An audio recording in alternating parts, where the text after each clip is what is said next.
warahmatullahi wabarakatuh. Perkenalkan, nama saya Alvina Damayanti dari kelompok 5. Di sini saya akan menjelaskan tentang pengertian strategi pembelajaran tematik akidah akhlak. Strategi sendiri berasal dari bahasa Inggris yang artinya akal atau siasat. Namun, secara umum dapat diartikan sebagai suatu garis besar untuk bertindak dalam usaha mencapai sebuah sasaran yang telah ditentukan. Dapat pula diartikan sebuah metode, rencana, atau rangkaian kegiatan yang telah didesain untuk mencapai tujuan pendidikan. Dalam konteks pembelajaran, strategi dapat diartikan sebagai kemampuan internal peserta didik untuk berpikir, memecahkan masalah, dan mengambil keputusan. Artinya, dalam proses pembelajaran ini, peserta didik dapat berpikir secara unik dalam menganalisis dan memecahkan masalah dalam mengambil sebuah keputusan. Sedangkan proses pembelajaran dapat diartikan sebagai sebuah pembelajaran yang diselenggarakan oleh guru dalam membelajarkan siswa dalam belajar bagaimana cara memperoleh dan memproses pengetahuan, keterampilan, dan sikap. Atau pembelajaran juga dapat diartikan sebagai acara atau peristiwa eksternal yang dilakukan oleh guru guna mendukung kegiatan belajar yang dilakukan oleh siswa. Pembelajaran ini ada kaitannya dengan interaksi antara peserta didik dengan lingkungannya, di mana di sini nanti akan ada perubahan ke arah yang lebih baik. Pembelajaran tematik sendiri dapat diartikan sebagai suatu pendekatan pembelajaran yang menggunakan tema untuk mengaitkan beberapa mata pelajaran sehingga dapat memberikan pengalaman yang bermakna bagi peserta didik. Selanjutnya adalah pengertian akhlak. Akhlak di sini dapat diartikan sebagai sejumlah kebenaran yang dapat diterima oleh manusia melalui akal, wahyu, dan fitrah. Sedangkan akhlak di sini dapat diartikan sebagai suatu sifat yang tertanam di dalam jiwa yang dapat menimbulkan perilaku-perilaku yang gampang dan mudah dalam melakukan sesuatu tanpa melakukan pertimbangan dan pemikiran terlebih dahulu. Maka di sini dapat disimpulkan bahwa strategi pembelajaran tematik akidah akhlak adalah suatu metode yang sadar dan terencana dalam menyiapkan dan memberikan pengalaman kepada peserta didik untuk mengenal, memahami, menghayati, mengimani Allah dan merealisasikannya dalam akhlak mulia di kehidupan sehari-hari. Cukup sekian presentasi dari saya. Selanjutnya adalah tujuan strategi tematik pembelajaran akidah akhlak akan disampaikan oleh teman saya, Mbak Syafira.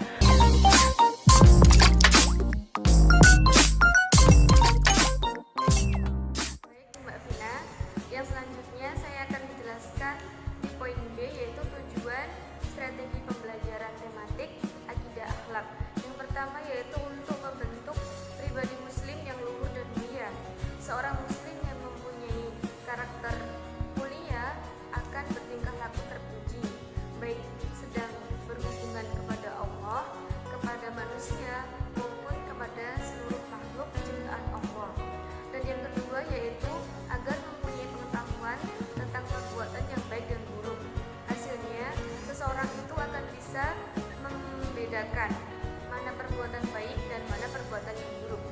Yang ketiga yaitu agar dapat memanfaatkan ilmu yang dimilikinya dengan sebaik-baiknya untuk kebaikan hidup manusia atau untuk membawa maslahah bagi orang-orang yang berada di sekitarnya.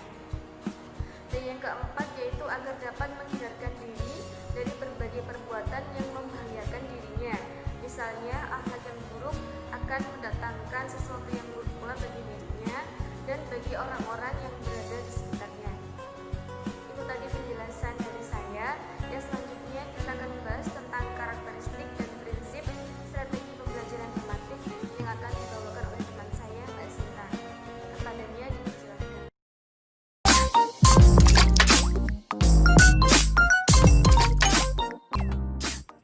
Assalamualaikum warahmatullahi wabarakatuh. Di sini saya Sinta Naila Fajriyah akan menerangkan tentang karakteristik dari pembelajaran tematik. Karakteristik ini dijadikan sebuah model atau ciri khas tersendiri. Begitu juga dengan pembelajaran tematik. Di sini saya akan menjelaskan tentang karakteristik dari pembelajaran tematik. Untuk yang pertama yakni pembelajaran tematik berkarakteristik mempunyai pusat pada peserta didik, yang mana pembelajaran ini sesuai dengan pendekatan belajar modern yang lebih banyak menempatkan peserta didik sebagai subjek belajar. Sedangkan guru lebih banyak berperan sebagai fasilitator, yaitu memberikan kemudahan-kemudahan kepada peserta didik untuk melakukan aktivitas belajar. Kemudian yang kedua yakni memberikan pengalaman secara langsung, yang mana dari pembelajaran tematik ini memberikan sebuah pengalaman kepada peserta didik secara nyata. Yang selanjutnya yakni pemisahan belajar yang tidak begitu jelas, dikarenakan pembelajaran tematik ini fokus pembelajarannya diarahkan kepada pembahasan tema-tema yang paling dekat dan berkaitan dengan kehidupan peserta didik. Yang selanjutnya yakni pembelajaran tematik menyajikan berbagai konsep dari mata pelajaran, yang mana konsep-konsep tersebut adalah suatu proses pembelajaran yang mampu memahami konsep-konsep secara utuh. Hal ini diperlukan untuk membantu peserta didik dalam memecahkan masalah yang dihadapi dalam kehidupan sehari-hari.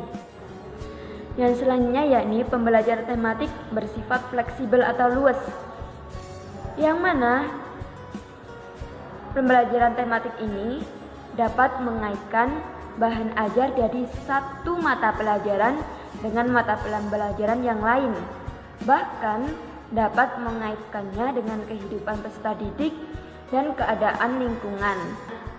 Yang selanjutnya yakni menggunakan prinsip belajar sambil bermain dan menyenangkan, yang mana dalam pembelajaran ini terdapat suatu permainan yang digunakan sebagai bahan untuk pembelajaran. Selanjutnya yakni peserta didik mampu mempelajari pengetahuan dan mengembangkan berbagai kompetensi dasar antar mata pelajaran dalam tema yang sama. Kemudian, peserta didik mampu lebih merasakan manfaat dan makna belajar, karena dalam pembelajaran ini materi yang disajikan dalam konteks tema yang jelas.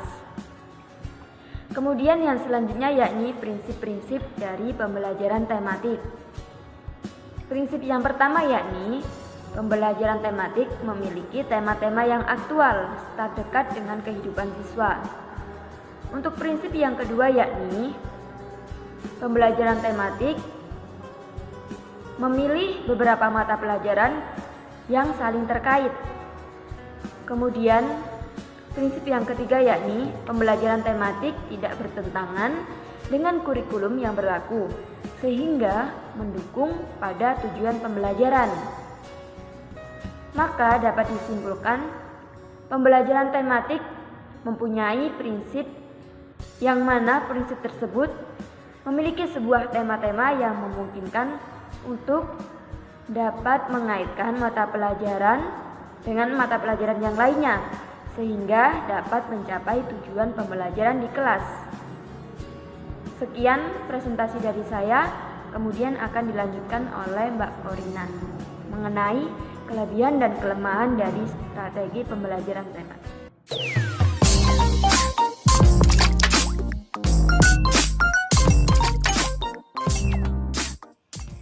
Lalu materi yang berikutnya itu keuntungan bagi siswa. Yang pertama, siswa mudah mempusatkan perhatiannya pada satu tema yang sama. Yang kedua, siswa mampu mempelajari pengetahuan dan mengembangkan kompetensi dasar antar mata pelajaran dalam tema yang sama. Lalu yang ketiga, pemahaman terhadap mata pelajaran itu lebih mendalam, terintegrasi, dan berkesan. Lalu selanjutnya itu keuntungan bagi guru. Yang pertama, tersedia lebih banyak waktu untuk pembelajaran. Materi pelajaran tidak dibatasi oleh jam pelajaran, melainkan dapat dilanjutkan dalam hari tersebut Maksudnya itu dilanjutkan sepanjang hari mencangkup berbagai mata pelajaran yang akan dipelajari. Hubungan antar pelajaran dan topik dapat diajarkan secara logis dan alami.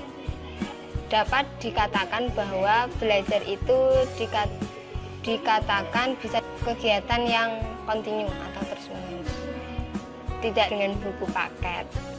Lalu jam pelajaran atau bahkan tempat dinding kelas. Lalu materi selanjutnya yaitu keluhan strategi pembelajaran tematik. Masih banyak bahan ajar yang menggunakan pendekatan mata pelajaran sehingga menyulitkan guru dalam memadukan tema dan pelajaran. Bahan ajar tematik masih bersifat nasional sehingga beberapa materi masih kurang sesuai atau kurang maksimal dengan kondisi lingkungan di tempat siswa belajar. Lalu sekolah yang kekurangan guru itu menerapkan model pembelajaran kelas rangkap sehingga guru mengalami kesulitan dalam penyampaian materi. Lalu jadwal penggunaan tema itu lebih luas dalam penyampaiannya pembelajaran tematik, namun memerlukan perencanaan yang matang dalam hal bobot penyampaian antar mata pelajaran. Mungkin sekian presentasi dari kelompok kami. Bila ada salah, mohon maaf. Sekian, wassalamualaikum warahmatullahi wabarakatuh.